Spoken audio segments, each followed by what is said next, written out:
Seeing as I've just got my hands on a brand new version of the chair that I've been daily driving for give or take 2 years, I thought now would be a good time to talk about how these chairs actually hold up, especially with prolonged daily use.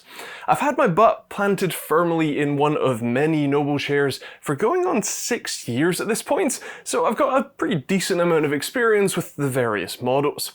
In fact, one of the currently 5 NOBLECHAIRs I have in this house, thanks Steve, have been one of my daily drivers for the whole time. Now, it's worth noting that my experience with them is a little different than most. While I've had various NOBLECHAIRs for over half a decade, no one chair has remained my daily for that whole time. New chairs come in and I often swap to them, so I've generally got about 2 years worth of constant daily work from home use in any given chair. It's also worth noting that, hopefully obviously, I didn't pay for any of these chairs. My feelings on how that affects my opinion are kind of mixed, but it's something that you should know before we get too deep into this whole very much opinion-based video. I should probably start off with why I have a brand new version of the same Hero TX chair that I've been using every day for almost 2 years. The last one broke. Well, okay, that makes it sound a lot worse than it actually is. The metal support that sort of keeps the right side bolster from moving when you lean on it has detached internally. So it's a little less rigid than I would like, and it makes a less than appealing sound when you lean on it. Naturally, here is that sound.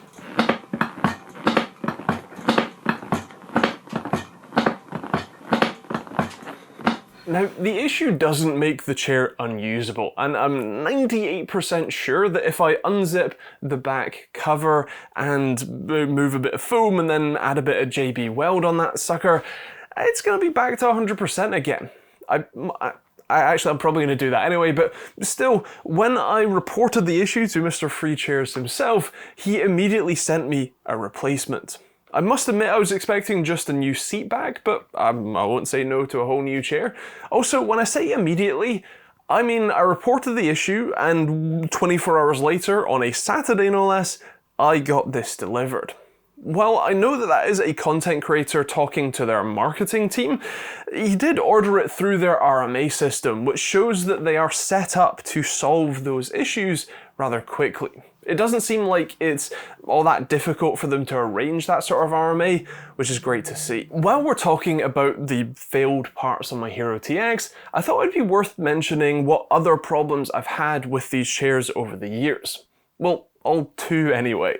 The most recent, beyond the Hero TX, was the Legend TX that I reviewed somewhat recently. I think I mentioned it in that review, but basically the first seat back has this adjustable sort of lumbar support that had a bit of a clunk and a bump to it. Again, I reported the issue and they replaced the seat back next day. That time, while they did send me a full another chair, I just took the old back off of the chair, took the new back out and stuck the old one back in, and they collected that.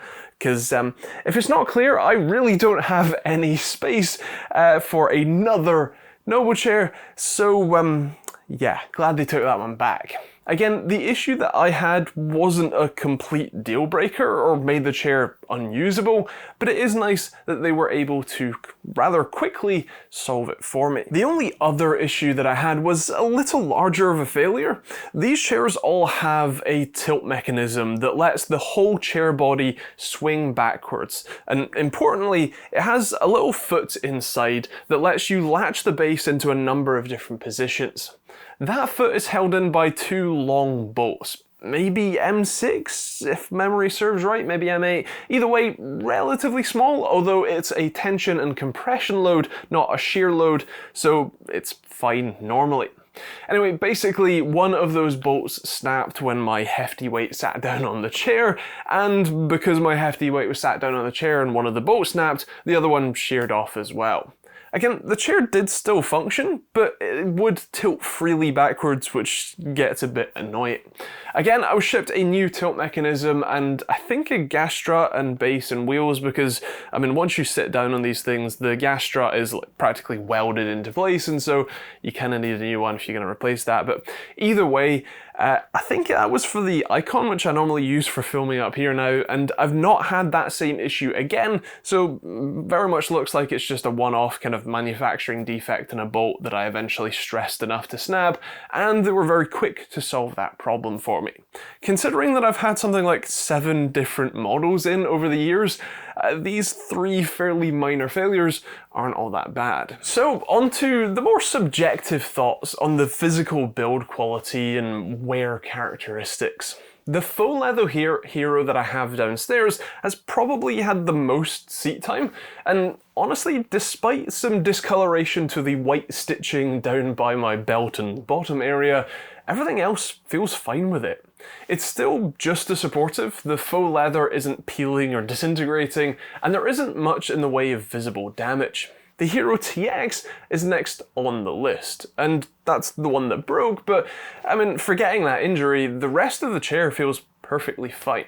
It obviously feels more worn in than the brand new one, but it still offers plenty of support from the foam, the material doesn't look like it's sort of wearing thin, and the frame feels as solid as ever. Mostly. I tend to sit with my left leg tucked up under the chair and under my right leg, which means that the front right corner of the seat base takes a lot of pressure. And if I inspect it really closely, the foam on the older chair, the one I'm sitting in, is a touch lower on the right side. It's not worn more, it's just a little droopy. Actually, the more I think about it, the more I realize that I sit in some really weird positions, including sort of resting a considerable amount of weight on the right side bolster, which I think might explain part of the failure here. It's also worth noting that I don't exactly go super easy on these chairs either. I wear my indoor shoes all the time, including wearing them while on the chair, and I do like to have my feet up in various positions, therefore the shoes are on the chair. And despite all that, the chairs haven't shown any obvious signs of wear. There's no torn, bits of fabric, no wear marks, no puncture wounds. If it's not abundantly clear, I'm very happy with these chairs. They still feel great, support me well, and I would happily recommend them. This new Hero TX has even had a little bit of an upgrade.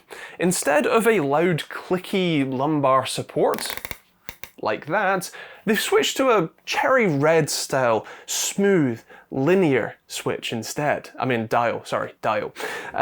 It's still a little bit on the sort of clicky front to let you know sort of that you're wrenching it out, but it's a lot nicer, a lot more subtle, and it's a lot less that. So good job. But seriously, all in all, I am very happy with these. They don't show major signs of wear, and I do tend to sit in them rather funny, so that might explain some of my issues with them. Also, for some context, I am 6 foot tall, I am 115 kilograms now. I've definitely bulked out a lot since the Hero TX review. You should go check out the review just to see how skinny I looked by comparison to today. And yeah, that's kind of, I'm relatively broad-shouldered, my hips are pretty massive, and my thighs are, as to quote the Narcissist Cookbook, like a dump truck. So yeah, I'm definitely a bit of an odd build for these chairs, but they support me well, and they've held up pretty well too, so there you go. With that said, those are my thoughts and experiences, but if you have a NOBLECHAIR, I would love to hear your thoughts in the comments down below. If you've had any issues with yours, if you've had any issues, contacting support or something, please do let me know in the comments down below, because obviously my experience has basically only been positive, so, but it's obviously potentially a somewhat biased experience, so feel free to let me know in the comments down below. I would love to hear from you.